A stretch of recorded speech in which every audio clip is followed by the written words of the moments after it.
আজি মই লৈ আহিছোঁ মহাপুৰুষ শ্ৰীমন্ত শংকৰদেৱৰ জীৱন আৰু সাহিত্য কৃতিৰ ওপৰত কেইটামান ১ নম্বৰীয়া প্ৰশ্ন আৰু উত্তৰ। প্ৰথম ভাগ। প্ৰশ্ন: মহাপুৰুষ শ্ৰীমন্ত শংকৰদেৱৰ জন্ম কেতিয়া হৈছিল? উত্তৰ: ১৪৪৯ খ্ৰীষ্টাব্দত। প্ৰশ্ন: মহাপুৰুষ শ্ৰীমন্ত শংকৰদেৱৰ কেতিয়া দেহাৱসান ঘটিছিল? উত্তৰ: ১৫৬৮ খ্ৰীষ্টাব্দত। প্ৰশ্ন: ৰচনাৰ গঢ় আৰু ৰূপ অনুসৰি শংকৰদেৱৰ বিৰচিত পুথিসমূহক কেইটা ভাগত ভগাব পাৰি? উত্তৰ: ৬টা ভাগত। প্ৰশ্ন: শ্ৰীমন্ত শংকৰদেৱৰ বিৰচিত কাব্যৰ সংখ্যা কেইখন? উত্তৰ: ৭খন।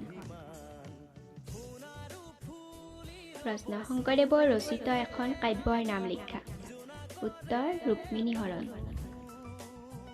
প্ৰশ্ন: শংকৰদেৱৰ বিৰচিত ভক্তিতত্ত্বমূলক এখন গ্ৰন্থৰ নাম লিখা। উত্তৰ: ভক্তি প্ৰদীপ। প্ৰশ্ন: অসমীয়া নাট্য সাহিত্যৰ জনক কোন? উত্তৰ: মহাপুৰুষ শ্ৰীমন্ত শংকৰদেৱ। প্ৰশ্ন: শংকৰদেৱে ৰচনা কৰা এখন অনুবাদমূলক গ্ৰন্থৰ নাম লিখা। উত্তৰ: উত্তৰাকাণ্ড ৰামায়ণ। ধন্যবাদ।